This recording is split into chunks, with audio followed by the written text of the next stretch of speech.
Hello everyone, you are watching Brilliant Biology and this is your educator Monika Yadav. आज हम बात करेंगे बेवरेजेस के बारे में। ये टॉपिक आपका बीएससी 5th सेमेस्टर के सिलेबस से लिया गया है, तो चलिए वीडियो को स्टार्ट करते हैं। सबसे पहले अगर हम बात करें बेवरेजेस प्लांट्स क्या होते हैं, तो ऐसे प्लांट्स जो एक तरीके का ड्रिंकेबल लिक्विड प्रोड्यूस कर रहे हैं। अब क्या प्लांट्स डायरेक्ट किसी तरीके का लिक्विड प्रोड्यूस कर रहे हैं, तो ऐसा नहीं। बेवरेजेस आपके क्या होते हैं, बेवरेजेस आपके ड्रिंकिंग लिक्विड्स होते हैं जो आपकी बॉडी में जाते हैं और आपको रिफ्रेशिंग फील कराते हैं। तो ये जो रिफ्रेशमेंट आ रहा है बेवरेजेस से, ये किसकी वजह से आ रहा होता है, क्योंकि इन बेवरेजेस के अंदर कुछ आपके केमिकल कॉन्स्टिट्यूएंट्स प्रेजेंट होते हैं जो आपके बॉडी के हार्मोनल सिस्टम को अफेक्ट करते हैं और आप रिफ्रेशिंग फील करने लगते हो। ये बेवरेजेस आपके प्लांट प्रोडक्ट्स होते हैं, क्योंकि प्लांट्स के अगर हम फ्लावर को देख लें, फ्रूट को देख लें, सीड को देख लें, तो इन सभी में अल्कोलॉइड्स प्रेजेंट होते हैं और इनके ही पार्ट से हम किसी तरीके का बेवरेजेस को प्रोड्यूस कर सकते हैं। अगर हम बेवरेज वर्ड को डिफाइन करें तो इस बेवरेज का मतलब होता है ड्रिंक। ये एक तरीके का ड्रिंकेबल लिक्विड होता है जो आपको एक स्टिमुलेटरी इफेक्ट देता है बॉडी में।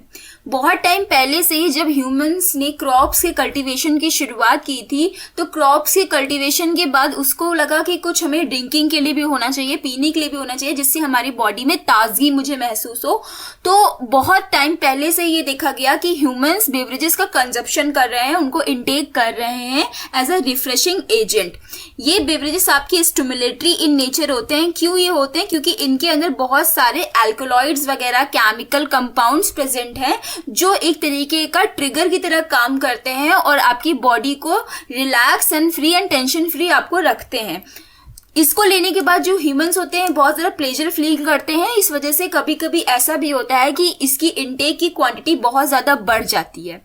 इसमें अल्कलॉइड्स प्रेजेंट है, तो अगर आप इसे ज़्यादा इनटेक करोगे तो कहीं ना कहीं इसका हार्मफुल इफेक्ट भी देखा जाता है। इसलिए साइंटिस्ट लोग सजेस्ट करते हैं कि बेवरेजेस को आप एक स्पेसिफिक अमाउंट में ही अपनी बॉडी में जाने दें।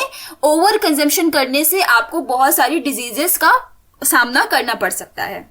बहुत सारे प्लांट्स कुछ ऐसे सब्सटेंसेस प्रोड्यूस करते हैं जिनका स्टिमुलेटरी इफेक्ट देखा गया है ह्यूमन बॉडी पे। For example T, plant, coffee, cocaine etcetera. तो ये सारे के सारे आपके कॉमन एग्जांपल बन जाते हैं बेवरेजेस के। अगर हम बेवरेजेस को एक सिंपल लेमन डेफिनेशन में इसको बताना चाहें कि बेवरेजेस को हम कैसे डिफाइन करेंगे, तो इसको हम कह सकते हैं beverages are stimulatory drinking liquids. ये एक ऐसे ड्रिंकिंग लिक्विड्स है जो आपको स्टिमुलेशन देते हैं। आप जब इसको इनटेक करते हो आप काफी रिफ्रेशमेंट और एनर्जेटिक फील करते हो। अब ये जो आप स्टिमुलेटरी सब्सटेंस को ले रहे हो आपकी बॉडी पे, तो ये अंदर जा रहा है, लेकिन ये किस तरीके का काम कर रहा है, तो कुछ माइल्ड स्टिमुलेंट भी होते हैं और कुछ हाईली स्टिमुलेंट रहते हैं। माइल्ड स्टिमुलेंट का एग्जाम्पल है आपका टी, कॉफी एंड कोकोआ। इसे आप डेली बेसिस पे यूज करते हो एंड टी एंड कॉफी तो ऑलमोस्ट बहुत से लोगों की फेवरेट भी होती है। हाईली स्टिमुलेंट एजेंट्स वो होते हैं जिनके अंदर अल्कलॉइड्स का कंटेंट भी ज्यादा रहता है। फॉर एग्जाम्पल इसके लिए आ जाता है cocaine, cannabis sativa and opium. आज के एरा में बेवरेजेस का बहुत ज्यादा यूज किया जा रहा है, उसको बहुत ही ज्यादा इनॉर्मस क्वांटिटी में लिया जा रहा है और बेवरेजेस हमारे ह्यूमन डाइट का एक पार्ट बन गया। जैसे ह्यूमन डाइट में हमें खाना खाना है, दाल खाना है, रोटी खाना है, सब्जी खाना है, तो अगर हम बेवरेजेस को नहीं ले रहे हैं, अपनी सुबह की शुरुआत चाय के साथ नहीं कर रहे हैं, तो हमारा दिन अधूरा रह रहा है। तो beverages play a very important role in our human diet. इन बेवरेजेस को हम 2 टाइप्स में क्लासिफाई कर सकते हैं। पहले है अल्कोहलिक बेवरेजेस और दूसरे हैं नॉन अल्कोहलिक बेवरेजेस। अब इसमें क्या फर्क है? देखो, मैंने बोला beverages are the drinking liquids. अब ड्रिंकिंग में तो आप कोल्ड ड्रिंक भी पी रहे हो, ड्रिंकिंग में आप बियर भी पी रहे हो, तो फर्क क्या है इनमें? तो बेवरेजेस को 2 मेजर क्राइटेरिया में रखा गया है। पहला, वो जिसके अंदर अल्कोहल का कंटेंट मिलता है उन्हें हम अल्कोहलिक बेवरेजेस कहते हैं।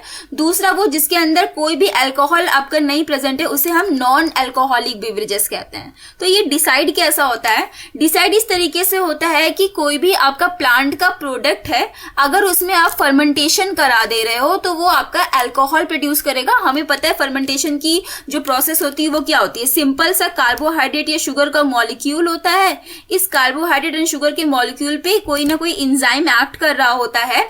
जो एंजाइम है उसका भी मैं नाम बता देती हूँ। यहाँ पर ईस्ट जो होता है आपका सैक्रोमाइसिस कैरेवेसी, उससे एक एंजाइम प्रोड्यूस होता है जिसका नाम है जाइमेस। ये जाइमेस एंजाइम क्या करता है, इस कार्बोहाइड्रेट का फर्मेंटेशन करा देता है और आपको प्रोडक्ट में अल्कोहल मिलता है। साथ में आपको CO2 मिलता है और कुछ यहाँ पर एनर्जी भी आपकी रिलीज होती है। तो इस प्रोसेस को क्या कहते हैं? इस प्रोसेस को हम कहते हैं फर्मेंटेशन। अगर किसी प्लांट प्रोडक्ट के अंदर इस फर्मेंटेशन की प्रोसेस देखी जा रही है तो वो क्या बनाएंगे? वो आपके अल्कोहलिक बेवरेजेस बनाएंगे। वहीं प्लांट प्रोडक्ट्स के अंदर किसी भी तरीके का फर्मेंटेशन प्रोसेस नहीं देखी जा रही है तो वो क्या होते हैं? आपके नॉन अल्कोहलिक बेवरेजेस होते हैं। तो ये सिंपल से क्लासिफिकेशन था। अल्कोहलिक बेवरेजेस जो होते हैं वो एक तरीके का आपका जो ब्रेन की एक्टिविटी होती है उसे लोअर करते हैं, एंटी डिप्रेसेंट्स टाइप की होते हैं। जब आप टेंशन में होते हो तो आप इन्हें लेना प्रिफर करते हो। इसके अंदर फर्मेंटेशन देखा जाता है। फर्मेंटेशन के बाद इसमें अल्कोहल बनती है। ये अल्कोहल का फर्दर डिस्टिलेशन किया जाता है और डिस्टिलेशन के बाद डिसाइड होता है कि अल्कोहल में अल्कोहल का जो कंटेंट है वो कितना परसेंट है, मतलब 40% अल्कोहल प्रेजेंट है या 30% अल्कोहल प्रेजेंट है या 90% अल्कोहल प्रेजेंट है। तो ये सारी प्रोसेस किससे डिसाइड होती है? डिस्टिलेशन से डिसाइड होती है और ये सारे के सारे अल्कोहलिक बेवरेजेस होते हैं। वहीं नॉन अल्कोहलिक बेवरेजेस में अंदर ऐसी क्या प्रॉपर्टी होती है? तो इनके अंदर आपके अल्कलॉइड्स होते हैं। ये अल्कलॉइड्स क्या हैं? ये अल्कलॉइड्स जो हैं आपके नाइट्रोजन कंटेनिंग कंपाउंड है। इनके अंदर क्या होता है? नाइट्रोजन प्रेजेंट होता है और पूरे वर्ल्ड में as a stimulating and refreshing की तरह ये नॉन अल्कोहलिक बेवरेजेस को यूज किया जा रहा है। इसके अंदर आपका टी, कॉफी, कोकोवा ये सब आ जाता है। वहीं अल्कोहल के अंदर आपका बियर, विस्की, रम, ब्रांडी, गिन ये सारी चीजें आती हैं। तो डेफिनेशन में अगर हम समझ लें, alcoholic beverages are depressants lowering the activity of brain, whereas non-alcoholic beverages usually contain alkaloids that have stimulating and refreshing qualities. Example के लिए यहाँ पर अल्कोहलिक बेवरेजेस का एग्जाम्पल है वाइन एंड बियर। वही टी एंड कॉफी जो आपका है नॉन अल्कोहलिक बेवरेजेस का एग्जाम्पल। कुछ यहाँ पर नॉन अल्कोहलिक बेवरेजेस की प्रॉपर्टीज को डिस्कस कर लेते हैं। जैसे कि ये आपके होते हैं माइंड रिफ्रेशिंग क्वालिटीज होती हैं इनके अंदर, ठीक है। आप इन्हें पियोगे तो आप ताजगी महसूस करते हो। आपको अगर बहुत ज्यादा स्लीपी लग रहा है, आपका हेडेक वगैरह हो रहा है, तो आप जनरली किस पे स्विच करते हो? टी एंड कॉफी पे स्विच करते हो। क्योंकि इससे आपको थोड़ा रिलैक्स फील होता है। तो इनके अंदर रिफ्रेशिंग क्वालिटीज होती है। इनके अंदर जो कंपाउंड प्रेजेंट होता है वो कैफीन होता है। ये कैफीन की क्वांटिटी बहुत ज्यादा होती है और आप इसी कैफीन के एडिक्ट भी हो जाते हो। कैफीन बेसिकली किस में हेल्प करता है? तो ये आपको जगाए रखने में हेल्प करता है। आपने देखा होगा स्टूडेंट लाइफ में लोग जब रात में पढ़ रहे होते हैं, एग्जामिनेशन वगैरह आता है, तो वो साथ में प्रीफर करते हैं या तो टी पी रहे हैं या तो कॉफी पी रहे हैं, क्योंकि उसके अंदर कॉफी के अंदर कैफीन मिल रहा है। और कैफीन जब आप इंटेक करते हो ना तो वो आपको सोने की क्षमता को जो होता है ना उसको कम कर देता है। तो आपको नींद कम आती है, आप लेजीनेस कम फील करते हो, आपके अंदर एनर्जी आ जाती है। वहीं कोकोवा जो होता है वो गुड सोर्स ऑफ एनर्जी होता है। कोकोवा ये क्या करता है? ये जो आपका किडनी होता है, किडनी का जो भी एक्शन है, फिल्ट्रेशन वगैरह, ये उसको बहुत ही ज्यादा स्टिमुलेट करता है किडनी के फंक्शनिंग को, और डायबिटिक कंडीशन में ये हेल्प कर रहा होता है। वहीं कॉफी एंड टी जो होता है स्टिमुलेट करती है ब्रेन की एक्टिविटी को, आपकी थिंकिंग पावर को, आपके ब्रेन की जितनी भी चीजें हो रही है उनको एक तरीके का ये स्टिमुलेशन एंड पावर प्रोवाइड करती है। इन बेवरेजेस में सिर्फ इसका कैफीन कंटेंट एंड अल्कलॉइड के अलावा भी आपको मिनरल्स मिलते हैं। इसमें आपको इसमें कार्बोहाइड्रेट्स मिलते हैं, आपको इसमें प्रोटीन्स का अमाउंट भी देखा जाता है। तो ऐसा नहीं है कि सिर्फ इसमें स्टिमुलेटरी इफेक्ट है, इनकी न्यूट्रिटिव वैल्यू भी देखी गई है। जैसे कि अभी मैंने बात किया था कि कोकोवा जो है वो गुड सोर्स ऑफ एनर्जी है और ये किडनी के एक्शन पे काम कर रहा होता है। वही कॉफी जो होती है ब्रेन की स्टिमुलेटरी पावर को इन्हांस करती है। वही टी की बात करें तो टी इन दोनों के बीच में आता है, ये एक इंटरमीडिएट पोजीशन पे आता है। ये माइल्ड स्टिमुलेंट होता है और बॉडी के सारे फंक्शंस को ये रेगुलेट करता है जब आप इसका इनटेक करते हो। टी, अब फॉर एग्जाम्पल यहाँ पे हम जो डिस्कस करेंगे आपके सिलेबस का पार्ट है वो टी और कॉफी है। तो पहले हम लोग टी से स्टार्ट करते हैं। चाय तो सभी जानते होंगे, इतना ज्यादा पॉपुलर, ये एक नॉन अल्कोहलिक बेवरेज है। पूरे वर्ल्ड पॉपुलेशन में इसका यूज किया जा रहा है और बहुत से लोग तो इसके एडिक्ट भी हो गए हैं कि भैया हमें चाय ना दो, हमारा सर दर्द होने लगता है, ऐसा आपने सुना होगा। तो जो टी है, ये टी किससे आपको मिलता है? टी एक पेड़ होता है, पेड़ से आपको चाय की पत्ती मिलती है। उस पेड़ का नाम है कैमेलिया साइनेंसिस या फिर इसका पुराना नेम है थिया साइनेंसिस। तो आप कंफ्यूज मत होना, कहीं कहीं पर आपको थिया लिख जाएगा देखने को और कहीं कहीं पर कैमेलिया दिख जाएगा। इसकी फैमिली जो है थिएसी है। वर्नाकुलर नेम मतलब हम सब लोग किस नाम से जानते हैं? इसको चाय के नाम से जाना जाता है। अगर हम इस पेड़ की बात करें तो ये पेड़ कैसा है? ये पेड़ आपका एक श्रब टाइप का है, बुशी श्रब है, झाड़ियों वाला पेड़ है। इसके अंदर बहुत सारी लीव्स निकलती हैं, उन्हीं लीव्स से हम टी को बनाने को उन्हीं लीव से मतलब टी बनती है आपकी। सो टी की ओरिजिन जो सबसे पहले टी की शुरुआत की गई, ऐसा माना जाता है, बहुत सारे लिटरेचर से और रिकॉर्ड से पता चला है कि चाइना में इसकी सबसे पहली ओरिजिन देखी गई थी। तो जो इसका ओरिजिन ऑफ सेंटर है, बहुत से लिटरेचर के अकॉर्डिंग चाइना बताया जाता है। वहीं सम लिटरेचर्स ये बोलते हैं आपकी कि नहीं, इसकी चाइना ओरिजिन नहीं, इसकी इंडिया ही ओरिजिन है। इंडिया में जो आपका आसाम का रीजन था, आसाम के रीजन में सबसे पहले वाइल्ड टी के प्लांट्स देखे गए थे, तो ऐसा कहा जाता है कि इंडियन ओरिजिन है। और कुछ लिटरेचर्स के अकॉर्डिंग ये हो गया है कि भैया इसकी दोनों ही ओरिजिन है। ये टी जो है ये एक डुअल ओरिजिन का प्लांट है, इसकी चाइना भी ओरिजिन देखी गई है और इंडिया भी ओरिजिन देखी गई है। अभी जो टी प्लांट है कैमेलिया साइनेंसिस, ये एक एवरग्रीन पेरेनियल श्रब है, छोटा पेड़ है, हमेशा हरा भरा रहता है और लगभग 9 से 15 मीटर तक इसकी हाइट जाती है इसकी नेचुरल कंडीशन में। लेकिन अगर हम कमर्शियल कल्टीवेशन में देख रहे हैं तो लगभग इसकी जो हाइट है इसको कम रखा जाता है। छोटी ही हाइट पे इससे जो पत्तियां होती हैं इसकी प्लकिंग वगैरह देखी जाती है। इसमें जो लीव्स निकलती हैं वो छोटी छोटी सी ग्रीन कलर की निकलती है, सिंपल होती है, लेंसुलेट टाइप की होती हैं और उनके ऊपर हल्का सा आपको ऑयली टेक्सचर या थिक ऊपर की कवरिंग दिखती है। ऐसा क्यों होता है? क्योंकि इनके लीव्स के अंदर बहुत सारी ग्लैंड्स प्रेजेंट होती हैं, इस वजह से इनकी लीव्स थोड़ा सा आपको थिक दिखती है देखने। फ्लावर्स की अगर हम बात करें तो इसमें व्हाइट और पिंकिश कलर के फ्लावर्स निकलते हैं जो लीफ की एक्सियल पार्ट से निकल रहे होते हैं। इसमें ज्यादा फ्रेग्रेंस नहीं होती है। इसका जो फ्रूट होता है वो एक कैप्सूल होता है और उसके अंदर ब्राउन कलर के सीड्स होते हैं। लेकिन ये जो टी हमें मिल रही है, ये टी किससे मिल रही है? ये टी हमें मिल रही है, कौन सा पार्ट यूज हो रहा है? तो यहाँ पे हमें लीव्स से टी मिलती है। लीव्स में भी कौन से, जो ऊपर की आपकी यंग लीव्स होती हैं वो बेस्ट मानी जाती हैं टी के प्रोडक्शन के लिए। अब टीज में भी बहुत सारे टाइप होते हैं, जैसे green tea, yellow T, post fermented T, poor T, oolong tea, white T and black T, जिसमें से ब्लैक टी आपकी मोस्ट फेमस है। इसी का कंजप्शन सबसे ज्यादा देखा जा रहा है, ओवरऑल वर्ल्ड पॉपुलेशन में सबसे ज्यादा इसको यूज किया जा रहा है। ये जो डिफरेंट टाइप्स ऑफ टी है ये कैसे डिसाइड हुई है? क्या ये डिफरेंट डिफरेंट पेड़ों से निकलती हैं? तो ऐसा नहीं है, टी का एक ही पेड़ होता है जिसे हम कैमेलिया साइनेंसिस कहते हैं। इनके जो लीव्स निकालते हैं ये डिफरेंट डिफरेंट प्रोसेसिंग में जाती हैं, डिफरेंट डिफरेंट मैथड से प्रोसेस होकर जो आपकी चाय बनती है उसी को हमने डिफरेंट डिफरेंट यहाँ पर नाम दिया हुआ है। जैसे कि ऊलोंग टी है, ये ऊलोंग टी में सेमी फर्मेंटेशन देखा जाता है, इस वजह से इसको ऊलोंग टी कहा गया है। ब्लैक टी में फुल फर्मेंटेशन देखा जाता है और वहीं येलो और ग्रीन टी जो होती है यहाँ पर नो फर्मेंटेशन देखा जाता है। तो इस तरीके से ये डिसाइड किया जाता है। अब आप लोग के मन में एक क्वेश्चन आना चाहिए कि इससे पहले मैंने जब बेवरेजेस का क्लासिफिकेशन दिया था तो मैंने कहा था बेवरेजेस आपके दो तरीके के हो सकते हैं, या तो अल्कोहलिक हो सकते हैं या तो वो नॉन अल्कोहलिक हो सकते हैं। अल्कोहलिक में मैंने तब बताया था कि अल्कोहलिक वो बेवरेजेस होते हैं जिनके अंदर फर्मेंटेशन देखा जाता है, और नॉन अल्कोहलिक वो बेवरेजेस बताया था जिसके अंदर फर्मेंटेशन को नहीं देखा जाता है। इन्हीं नॉन अल्कोहलिक बेवरेजेस में मैंने आपको टी का एग्जाम्पल रखा था, कॉफी का रखा था, बट अभी आप देखो मैंने यहाँ पर बताया है कि ये टीज का क्लासिफिकेशन कैसे किया गया है, फर्मेंटेशन के बेसिस पे किया गया है। तो ये कैसे हो सकता है? जब टी को हमने नॉन अल्कोहलिक में रखा है और नॉन अल्कोहलिक में बोला है कि फर्मेंटेशन नहीं होता है, तो इन डिफरेंट डिफरेंट टीज का क्लासिफिकेशन फर्मेंटेशन के बेसिस पे क्यों किया गया? तो एक्चुअली यहाँ पर फर्मेंटेशन नहीं होता है, यहाँ पर फर्मेंटेशन की जगह जो होता है वो आपका ऑक्सीडेशन की प्रोसेस होती है। यही ऑक्सीडेशन स्टेप डिसाइड करता है कि आप किस टाइप की टी को वहां पर प्रोड्यूस करेंगे। तो फर्मेंटेशन एक मिसअंडरस्टूड वर्ड है, बहुत से लिटरेचर में आपको देखने को मिलेगा कि हाँ फर्मेंटेशन की प्रोसेस हो रही है, बट वो फर्मेंटेशन नहीं है, वो ऑक्सीडेशन है। पॉलीफिनाइल ऑक्सीडेज आपका एग्जाम है, सॉरी पॉलीफिनाइल ऑक्सीडेज, ये आपका एक एंजाइम है जो कि ऑक्सीडेशन की प्रोसेस को कराता है, और ऑक्सीडेशन किस लेवल पे हुआ है ये डिसाइड करता है कि आपको कौन सी टी मिल रही है। जैसे ब्लैक टी में फुल ऑक्सीडेशन होता है, काफी लंबे समय तक होता है, तो वो आपको ब्लैक टी को प्रोड्यूस करता है। ठीक है, तो अभी आप कंफ्यूज मत होइएगा फर्मेंटेशन एंड ऑक्सीडेशन।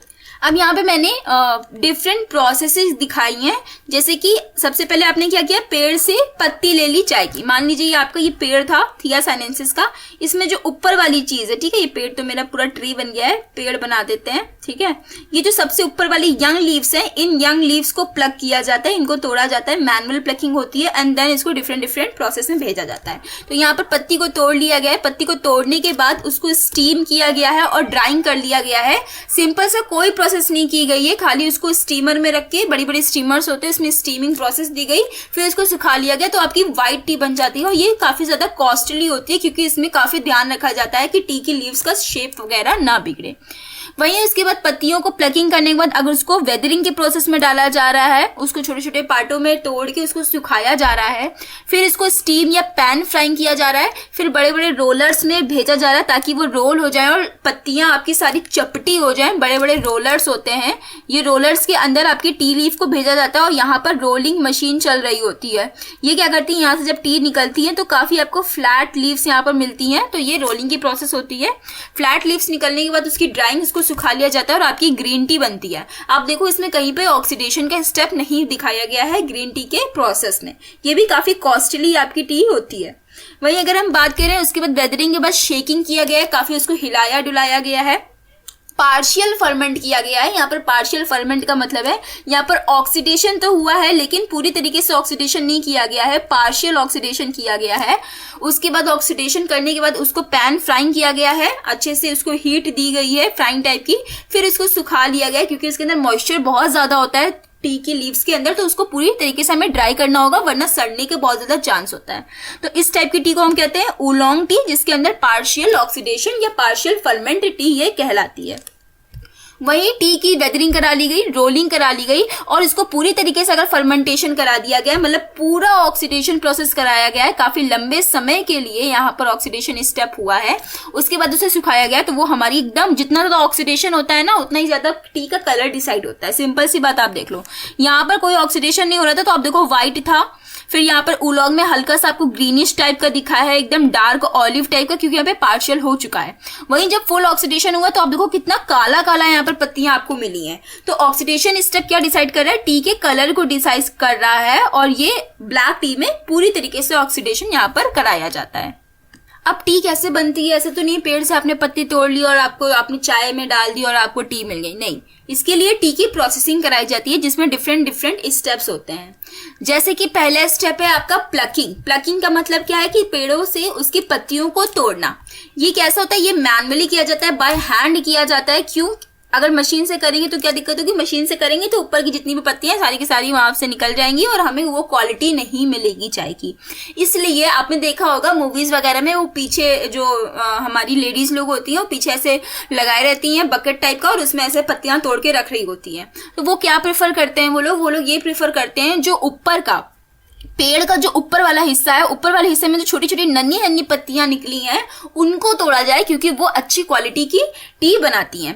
ठीक है, usually ranging from unopen bud type की जो टी होती हैं, लीव्स ना हल्की सी कॉइलिंग होती है, एकदम यंग होती हैं, उनको वहां से लिया जाता है, उनकी वहां पे प्लकिंग की जाती है और उसी आगे उसको प्रोसेस में कराया जाएगा। ठीक है, उसके बाद प्लकिंग के बाद क्या देखा जाएगा, प्लकिंग के बाद देखा जाएगा आपका वेदरिंग कराया जाएगा। इस वेदरिंग में क्या होता है, जो पत्तियां वहां से तोड़ी गई हैं उनको पूरी तरीके से सुखाना है, उनकी विल्टिंग करानी है, क्योंकि उसके अंदर मॉइस्चर बहुत ज्यादा है और मॉइस्चर होने की वजह से वहां पर बैक्टीरियल ग्रोथ हो सकती है, फंगस ग्रोथ हो सकती है और आपकी पत्तियों को नुकसान हो सकता है। ठीक है, तो ये तुरंत इमिडिएटली उसको ले जाया जाता है इंडस्ट्रीज में और वहां पर वेदरिंग की प्रोसेस कराई जाती है। इसमें कुछ घंटों के लिए इसको रखा जाता है बड़ी बड़ी प्लेट्स में, जहां पर उसको सुखाया जाता है। सुखाने के बाद जो आपकी टी है वो एकदम जैसे हल्की सी ब्लैकिश और क्या कहते हैं उस टाइप में ये बन जाती है, थोड़ा ब्राउनिश टाइप में। फिर क्या किया जाता है, जब वेदरिंग हो जाती है तो उसके बाद आगे भेजा जाता है इसको थोड़ी देर मॉइस्चर को इसको अब्जॉर्ब करने के लिए।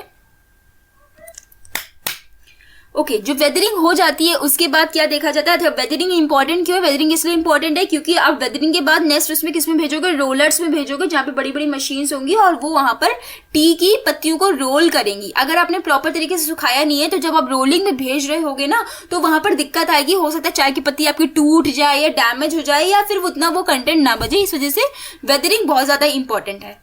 वेदरिंग के बाद क्या कराया जाएगा, वेदरिंग के बाद रोलिंग कराई जाएगी। यहाँ पर क्या होता है, बहुत सारी वेराइटीज यहीं से डिसाइड हो जाती हैं कि हम किस टाइप की लीव्स को रख रहे हैं और किस टाइप की हमें चाय बनानी है। जब यहाँ पे रोलिंग करा ली जाती है बड़े बड़े रोलर्स में, तो उसमें क्या होता है, जो सेल होती है लीव्स के अंदर, लीफ जो है टी की उसके अंदर जो सेल्स प्रेजेंट है उनकी वॉल ब्रेक हो जाती है, ट्विस्टेड हो जाती है और अंदर का जो भी जूस होता है वो बाहर रिलीज हो जाता है और इसकी वजह से वहां पर एंजाइम एक्शन होता है, एसेंशियल ऑयल्स का एक्शन होता है।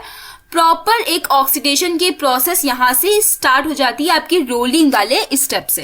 अब अब रोलिंग हो गई है, उसके बाद इन लीव्स को थोड़ी देर ऐसे ही छोड़ दिया जाएगा ताकि उसमें ऑक्सीडेशन होता रहे। जितना हमें ऑक्सीडेशन कराना है, मतलब ऑक्सीडेशन का मतलब क्या है वहां पर, इसका मतलब यही है कि आपने देखा कि जब वो लीव थी, मान लीजिए, ठीक है, यहाँ पे डायग्राम से समझते हैं। मान लीजिए ये लीव थी, सॉरी वेट अ मिनट, मान लीजिए ये आपकी लीव थी, इस लीव को रोलर्स में रखा गया। रोलर्स में रखने की वजह से इस लीव क्या, जो सेल वॉल, इस लीव के अंदर सेल थी, ठीक है, इन सेल वॉल जो थी, इस सेल्स की ये सारी ब्रेक हो गई। जब सेल वॉल ब्रेक हो गई तो अंदर का जो भी इसके अंदर इंजाइम या फिर जो भी चीजें अल्कलॉइड्स वगैरह प्रेजेंट थी वो सारी की सारी बाहर आ गई हैं, एक्सपोज हो गई हैं।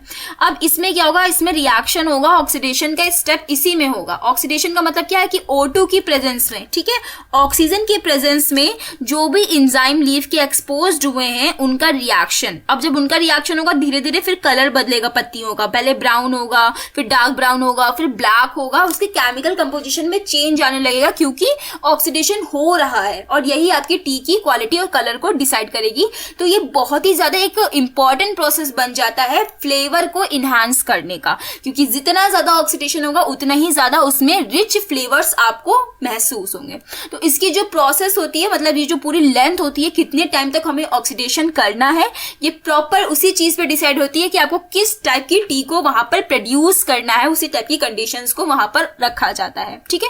Depending on the type of T from here the leaves could be rolled again and oxidised further.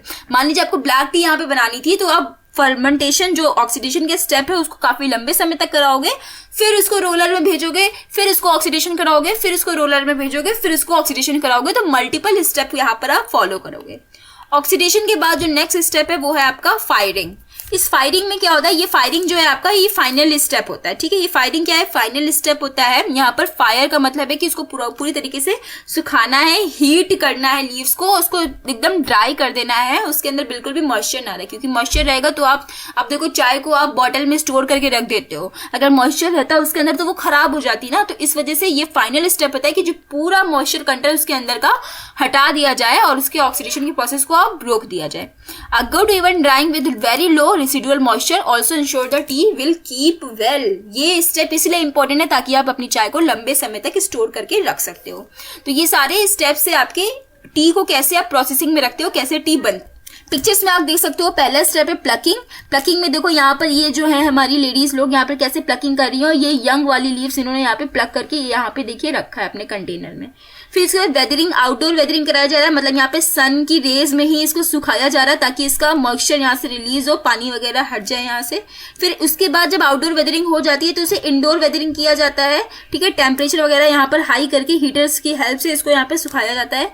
फिर ये देखिए पैन्स में इसको फ्राई किया जाता है, ठीक है, जैसे आपने देखा होगा फ्राई अपने किचन में करते हो आप लोग, वैसे ही इन टिप्स को फ्राई किया जाता है। उसके बाद देखो नेक्स्ट यहाँ पे पिक्चर में आप देखो ये बड़े बड़े से रोलर्स हैं, ठीक है। इन बड़े बड़े से रोलर्स में कैसे टी को रखा जा रहा है और रोलिंग प्रोसेस होगी जिसकी वजह से इसका जो सेल वॉल है वो वहां से टूट जाए और सारा एंजाइम बाहर आ जाए। फिर यहाँ पे ऑक्सीडेशन के स्टेप होगा और लास्ट में उसे सुखा के पैक कर लिया जाएगा और आपकी टी तैयार हो जाएगी। आजकल सीटीसी मेथड बहुत फेमस है। सीटीसी का मतलब, सीटीसी चाय आपने सुनी होगी, तो सीटीसी का मतलब है क्रश, टीयर एंड कर्ड। ये एक मेथड है जो कि परफॉर्म किया जा रहा है आजकल। चाय जो बन रही है इसी मेथड से बन रही है। इसमें क्या होता है, ये सारे प्रोसेस जो अभी आपने पढ़े थे ना ऊपर, प्लकिंग, वेदरिंग, ये सारे के सारे सेम होते हैं, बट ये थोड़ा जल्दी किए जाते हैं, जिसकी वजह से क्या है, जो टी बैग इंडस्ट्री में जो काम हो रहा है वो तेजी से हो और आपका समय भी बचे और आपकी मनी भी बचे। तो इसमें क्या फर्क है, इसमें बस इतना फर्क है, यहाँ पे डायग्राम्स में आप लोग देख सकते हो, यहाँ मैंने एक डायग्राम रखा है कि जब हम ऑर्थोडॉक्स ट्री का प्रोडक्शन करते हैं तो उसमें प्रॉपर ख्याल रखते हैं कि जो पत्ती का शेप है वो मेंटेन रहे, उसकी इंटीग्रिटी जो है वो मेंटेन रहे इन ऑर्थोडॉक्स टी प्रोसेसिंग। ग्रीन पत्ती को लिया गया, वेदरिंग कराया गया, रोलिंग कराया गया, फर्मेंटेशन, ऑक्सीडेशन कराया गया, सुखाया गया, सॉर्टिंग, ग्रेडिंग करके ऑर्थोडॉक्स टी आपकी तैयार हो गई। वहीं जब हम सीटीसी मेथड से टी बनाते हैं तो यहाँ पर ये बिल्कुल भी ख्याल नहीं किया जाता है कि जो चाय की पत्ती है उसका शेप मेंटेन है या नहीं, उसकी इंटीग्रिटी मेंटेन है या नहीं। इसमें वेदरिंग कराने के बाद शेडिंग में रखा जाता है, बड़े बड़े शेडर्स होते हैं जिनको कट करते जाते हैं। फिर सीटीसी मेथड, मतलब सीटीसी का मतलब ही क्या है, क्रश करो इसको अच्छे से, टीयर करो इसे और फिर इसे कर्ल कर दो। तो अब यहाँ पे शेप बचेगा, नो शेप, कोई शेप नहीं बचेगा, लेकिन ये थोड़ा जल्दी यहाँ पे चाय बन जाएगी और जो चीज जल्दी बन रही है उसको मार्केट में अच्छे से आप रिलीज कर सकते हो, पैसा कमा सकते हो। तो ये इस तरीके से आपका दिया जाता है। बाकी ऑलमोस्ट सारे स्टेप्स यहाँ पर सेम है, बस ये चीज याद रखना सीटीसी और ऑर्थोडॉक्स में फर्क क्या होता है। आई होप आपको ये टी का लेक्चर अच्छा लगा होगा। अच्छा लगा है तो आप अपनी फ्रेंड्स के साथ इसे शेयर कर लीजिएगा और एग्जाम के लिए इस टॉपिक को प्रिपेयर कर लीजिएगा। Bye bye everyone.